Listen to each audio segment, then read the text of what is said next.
नमस्कार दोस्तों। आज के इस वीडियो में हम आपको बताएंगे $1 की जो वैल्यू है वो रुपए में कैसे सेट होती है। साथ ही आपको बताएंगे वो पैरामीटर्स, वो फैक्टर जिन पर रुपए की जो वैल्यू है वो डिपेंड करती है। अगर आप रुपए और डॉलर की जानकारी रखते हैं तो करंट में आपको पता होगा कि $1 की जो वैल्यू है वो 76 रुपए तक पहुंच गई है। साथ ही मैं आपको बता दूं कि आपको पता होगा कि जो रुपए की वैल्यू है वो ऊपर नीचे होती रहती है हमेशा। तो कौन से ऐसे फैक्टर होते हैं जिन पर ये डिपेंड करता है। चलिए शुरू करते हैं वीडियो को। सबसे पहले हम बात करेंगे रुपए की जर्नी की। आप रुपए के बारे में अगर थोड़ी सी भी जानकारी रखते हैं तो फिर आपको पता होगा जब हमारा देश आजाद हुआ था तब $1 की जो वैल्यू थी वो $1 के बराबर ही थी।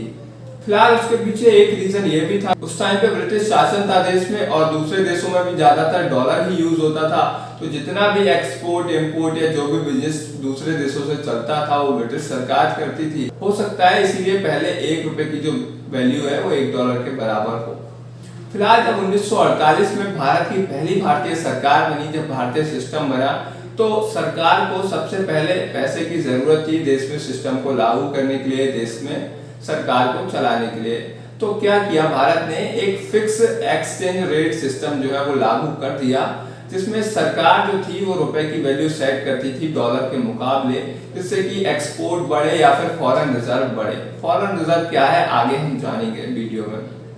तो फॉरेन रिजर्व और एक्सपोर्ट को बढ़ाने के लिए 1948 में सबसे पहली बार $4.79 $1 की वैल्यू कर दी गई थी और ये रुपए की जो वैल्यू थी उसमें सबसे पहली बार गिरावट थी। उसके बाद क्या हुआ कि 1962 में भारत का और चीन का युद्ध हुआ। इसमें भी बहुत ज्यादा नुकसान हुआ। भारत को दूसरे देशों से बहुत ज्यादा हथियार खरीदने पड़े। जस्ट उसके कुछ समय बाद 1965 में पाकिस्तान से भारत का युद्ध हुआ, उसमें भी हमें बहुत ज्यादा हथियार खरीदने पड़े। तो इस कारण से जो है भारत के पास पैसे की थोड़ी सी कमी आई और फिर वही किया सरकार ने, फॉरेन रिजर्व और एक्सपोर्ट को बढ़ाने के लिए सरकार ने क्या किया कि फिर से रुपए की वैल्यू जो है उसको गिरा दिया और 1965 में जो रुपए की वैल्यू थी वो सरकार ने $7.65 कर दी। वहां पर फिक्स रेट एक्सचेंज सिस्टम लागू था तो सरकार वहां पर रुपए की वैल्यू को सेट कर रही थी। तो दूसरी बार 1965 में रुपए की वैल्यू में गिरा। उसके बाद ये सिलसिला दोस्तों चलता गया। 1975 में $1 की वैल्यू $8.39 हो गई। 1985 में $1 की वैल्यू $12 हो गई। फिर सरकार ने क्या किया, 1985 के बाद जब रुपए की जो कीमत थी वो लगातार घटती जा रही थी तो एक सरकार ने क्या किया कि एक फ्लेक्सिबल एक्सचेंज रेट सिस्टम लागू किया।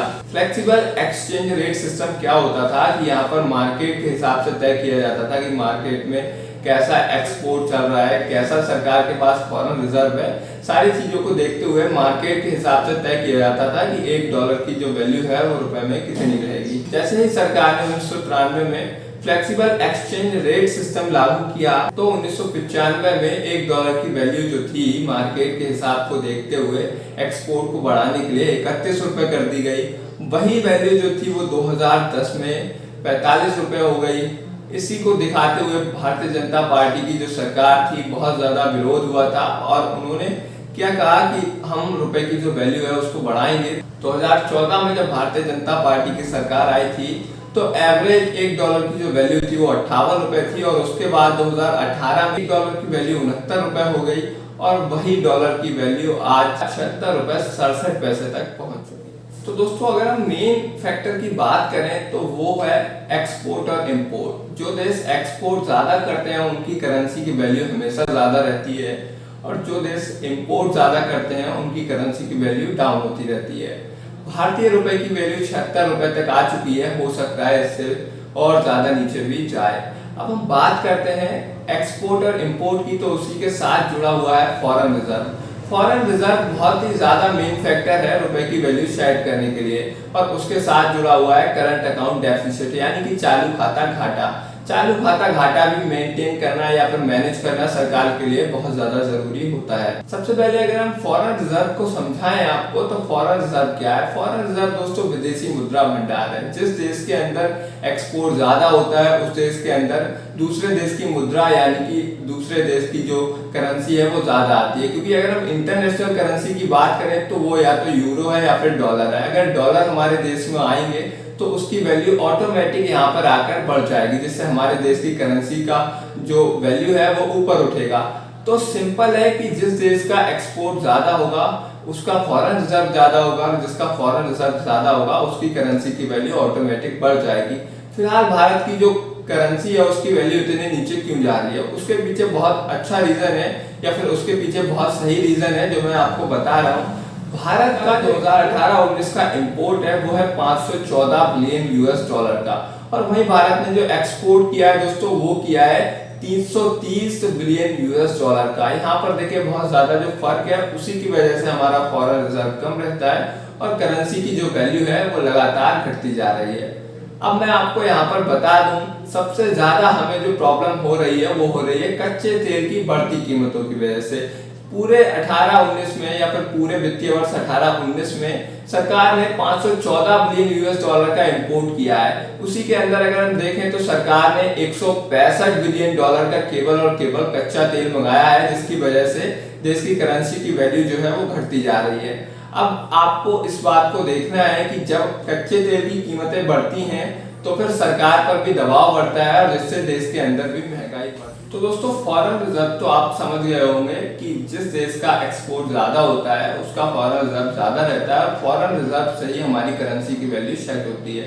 फिलहाल फॉरेन रिजर्व को बढ़ाने के लिए या तो सरकार को ऐसे जो प्रोडक्ट है वो मैन्युफैक्चर करने होंगे जो दूसरे देशों के पास ना हो, तब फॉरेन रिजर्व बढ़ सकता है, तब एक्सपोर्ट बढ़ सकता है, और नहीं तो सरकार को एक्सपोर्ट बढ़ाने के लिए फिर से करेंसी की वैल्यू को डाउन करना होगा। अब हम दूसरा यहाँ पर फैक्टर समझते हैं current account deficit. Current account deficit की बात करें तो यह है चालू खाता घाटा, की इंपोर्ट और एक्सपोर्ट में जो अंतर आ रहा है उसको कहते हैं चालू खाता घाटा।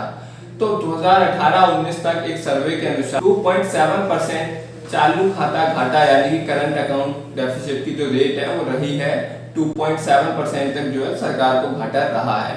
अब फिलहाल ये जो फैक्टर थे इन पर डिपेंड करती